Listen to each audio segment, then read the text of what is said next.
La gracia y la paz de parte de nuestro Señor Jesucristo, el amor del Padre y la comunión del Espíritu Santo esté con cada uno de ustedes. Les doy la bienvenida a nuestro mensaje que hemos preparado para este cuarto domingo del tiempo de Cuaresma y también aprovechamos la bendición para dar un cordial saludo a cada uno de nuestros hermanos de la Iglesia Luterana Cristo, como también saludamos a cada uno de nuestros hermanos de nuestras congregaciones en Latinoamérica y a los seguidores y estudiantes de Academia Cristo.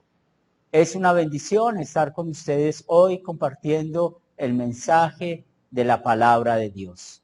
Los invito para que se pongan de pie y el evangelio que vamos a meditar está tomado según San Juan, el capítulo 3, los versículos del 14 al 21. Y así nos dice la palabra de Dios. Y como Moisés levantó la serpiente en el desierto, así es necesario que el Hijo del Hombre sea levantado, para que todo aquel que en él cree no se pierda, mas tenga vida eterna.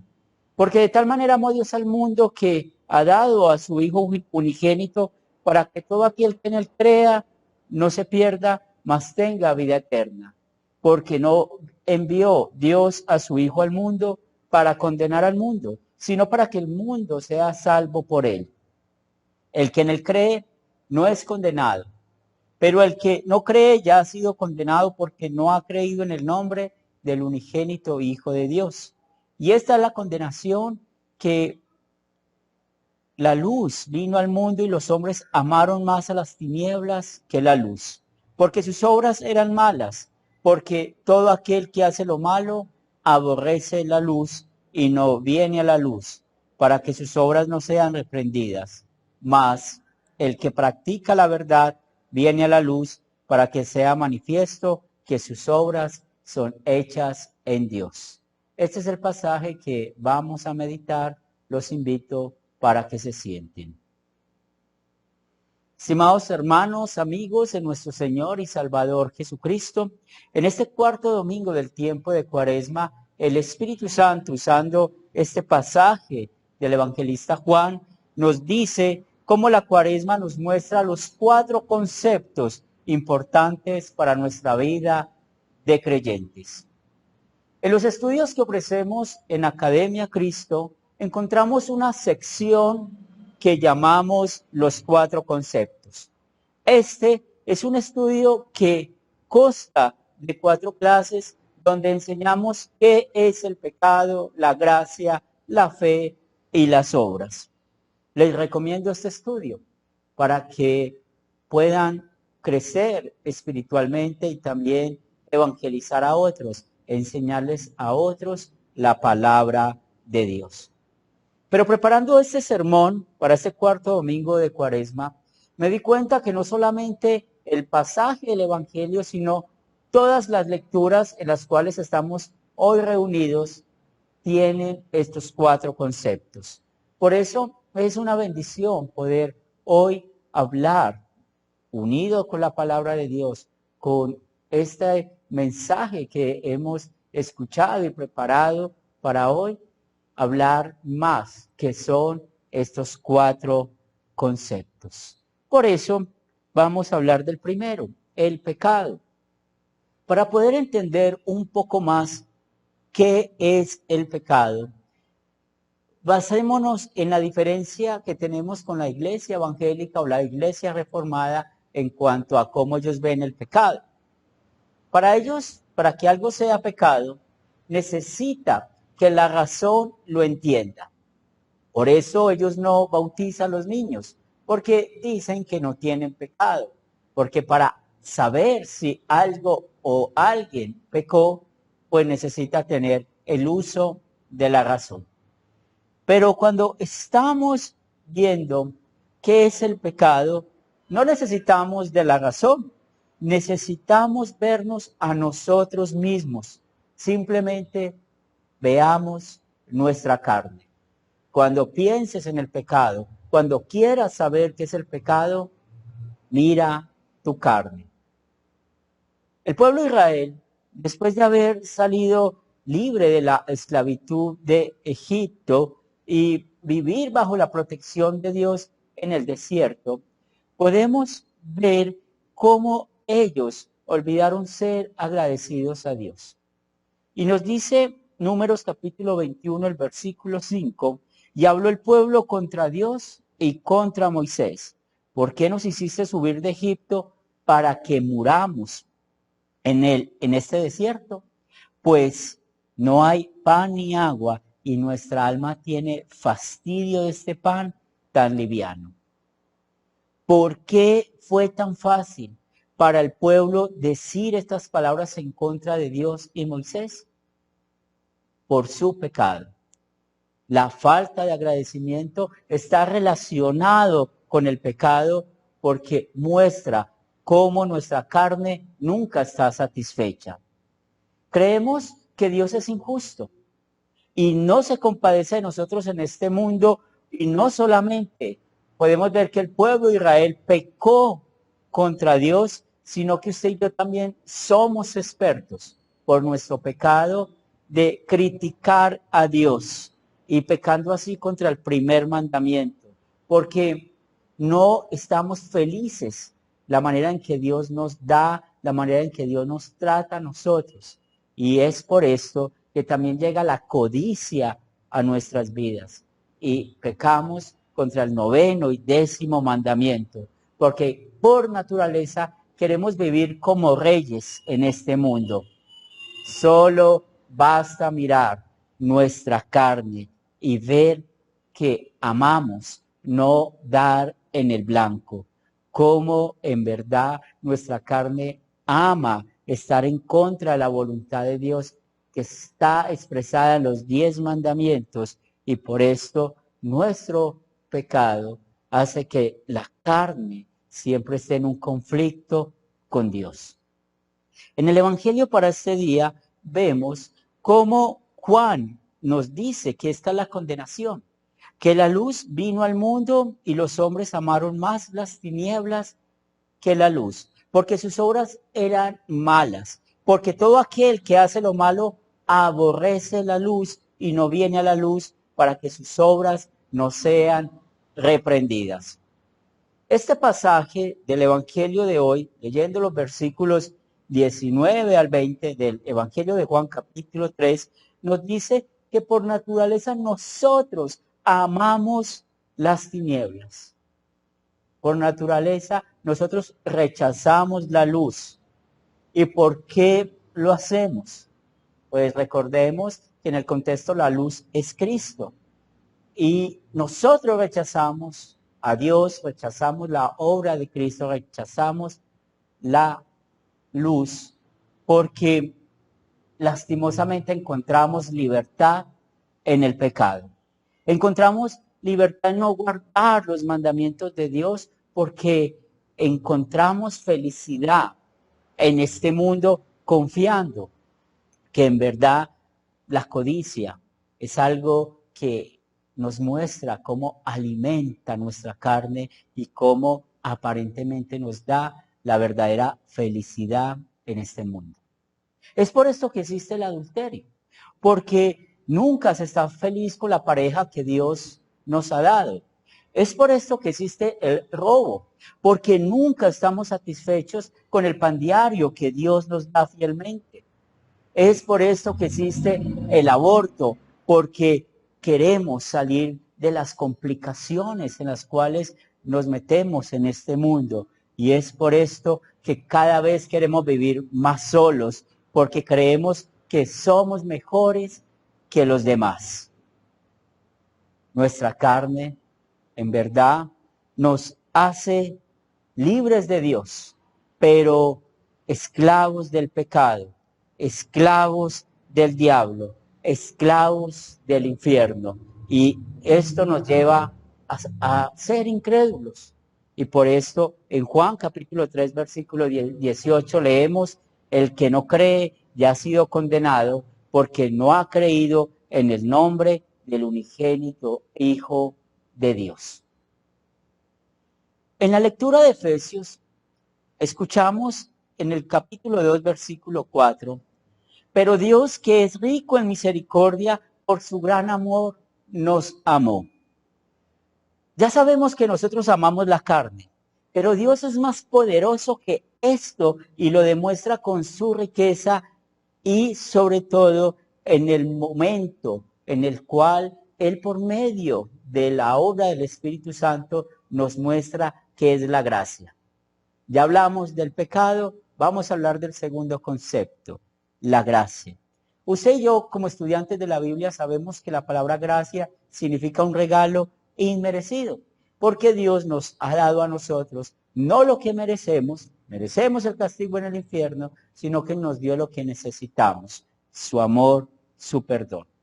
Pero miremos bien, ¿dónde nace la gracia de Dios? En su riqueza. Esta gracia de Dios que viene de la riqueza espiritual de Dios, vemos cómo derrotó al padre del pecado, que es Satanás. Vemos cómo su amor, mostrado en Jesucristo, nuestro Dios, venció las obras del maligno. Y podemos ver de esta riqueza de la gracia de Dios en la lectura de Números, en el capítulo 21, versículos del 8 al 9. Cuando Dios le dice a Moisés, hazte una serpiente ardiente y ponla sobre un asta. Y cualquiera que fuere mordido y mirare a ella, vivirá. Y Moisés hizo una serpiente de bronce y la puso sobre un asta, y cuando alguna serpiente mordía a alguno, miraba la serpiente de bronce y vivía. Para que los israelitas se pudieran beneficiar de la gracia de Dios, es decir, al mirar la serpiente de bronce, pues acá es donde necesitamos hablar del tercer concepto, de la fe. Ella es el medio por el cual este beneficio es real y se hace efectivo. San Juan nos habla más de la fe diciéndonos que el que en él cree no es condenado. La fe es el creer que al ver la serpiente de bronce, ellos iban a vivir. La fe es que nosotros creamos que esta serpiente de bronce es un tipo de la obra de Cristo. Porque el versículo 14 nos dice, y como Moisés levantó la serpiente en el desierto, así es necesario que el Hijo del Hombre sea levantado. Y el verso 15 continúa, para que todo aquel que en él crea no se pierda, mas tenga vida eterna. La riqueza de la gracia de Dios la vemos en la muerte de Cristo. Nosotros merecemos morir eternamente por nuestro pecado, pero con la muerte de Jesús, nuestro pecado fue perdonado. El Espíritu Santo nos ha dado la fe que creamos esto, que creamos que Jesús fue levantado para nosotros ser redimidos, ser perdonados, porque Jesús, cuando fue a la cruz, murió. El castigo que nosotros merecemos por nuestro pecado, Él lo recibió, y es por esto que fuimos librados de ser castigados en el infierno eterno. Por esto, usted y yo, por la obra del Espíritu Santo, disfrutamos cuando leemos el famoso versículo de Juan, capítulo 3, versículo 16. Porque de tal manera amó Dios al mundo que ha dado a su Hijo unigénito para que todo aquel que en él cree no se pierda, sino que tenga vida eterna. El amor de Dios con su Hijo Jesús también lo vemos en su vida. Nunca Jesús pecó, nunca desobedeció a Dios. Él sabía que era necesario venir a este mundo para que nosotros no mantuviéramos esclavizados por el pecado, puesto que la vida que Jesús ofreció por nosotros, viviendo perfectamente, podemos ver en esto la bondad de Dios. Y es acá donde leemos Efesios capítulo 2, versículo 7, el cual nos dice, para mostrar en los siglos venideros las abundantes riquezas de su gracia en su bondad para con nosotros en Cristo Jesús. ¿Cuál es la bondad de Dios? Esta bondad de Dios es el perdón que nos ha dado en la vida perfecta de Cristo, quien solo vivió para Él. Vivió perfectamente para el beneficio de nosotros. Y hoy damos gracias al que el Padre en los cielos nos ve a través de Jesús. Y es por eso que somos perdonados y tenemos la bendición, como también lo dice Efesios capítulo 2 versículo 6, de juntamente haber resucitado con Él y asimismo nos hizo sentar en los lugares celestiales con Cristo Jesús. Esto quiere decir que nuestra resurrección, es decir, hablando cuando pasamos de ser incrédulos a creyentes, en verdad, desde ese momento hace de que estemos sentados en los lugares celestiales con Dios. De que nuestros corazones están gozosos, porque pronto estaremos en el reino de los cielos por siempre. Y esta riqueza de Dios nos lleva a hablar del último concepto. Es el momento de hablar de las obras.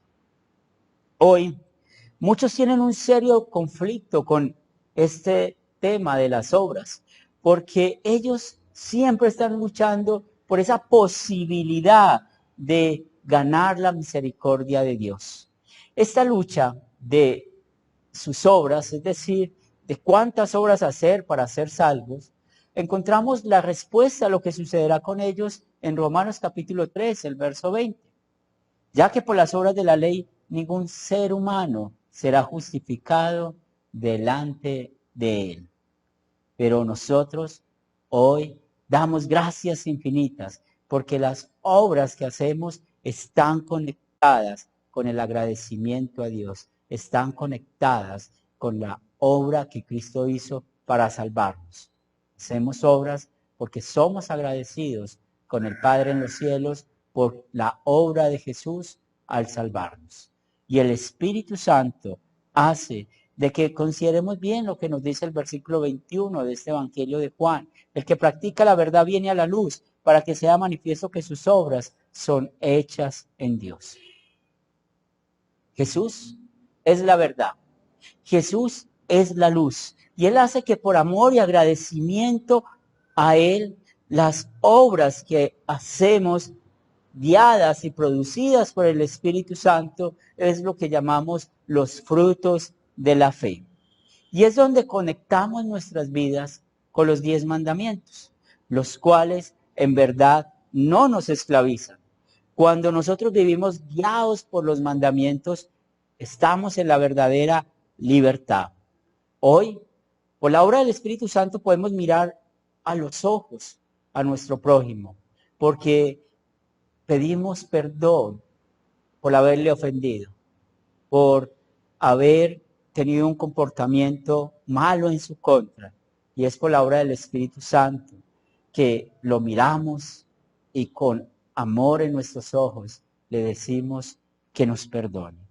Es por la obra del Espíritu Santo que nuestra alma tiene siempre esa necesidad de congregarse frecuentemente, a escuchar de la palabra de Dios, a tomar de la Santa Cena. Es por la obra del Espíritu Santo que frecuentemente nuestra alma tiene esa sed de escuchar la ley y el Evangelio. Y es por esto que siempre estamos conectados con el cielo. Hoy, por la obra del Espíritu Santo, estamos felices con lo que tenemos, porque nuestro Dios nos da lo que necesitamos para vivir, el techo, la comida, el vestido. Hoy, por la obra del Espíritu Santo, damos gracias a Dios por nuestros matrimonios. Y es por esto que dedicamos lo que más necesita nuestra relación, que es el tiempo. Dedicamos tiempo a nuestras parejas para poder así cumplir la promesa de estar juntos hasta que la muerte nos separe. Por la obra del Espíritu Santo, enseñamos a nuestros hijos los 10 mandamientos, les enseñamos el Padre Nuestro y todo lo que tiene que ver con la doctrina de salvación. Y hoy, por la obra del Espíritu Santo, damos gracias a Dios por librarnos del castigo eterno en el infierno. Por esto es que nosotros nos unimos al salmista, como lo escuchamos en el Salmo 38, versículos 21 y 22. No me desampares, oh Jehová, Dios mío. No te alejes de mí, apresúrate a ayudarme, oh Señor, de mi salvación. Y que el Espíritu Santo te conceda eso a ti y a mí, en el nombre de Cristo Jesús. Amén.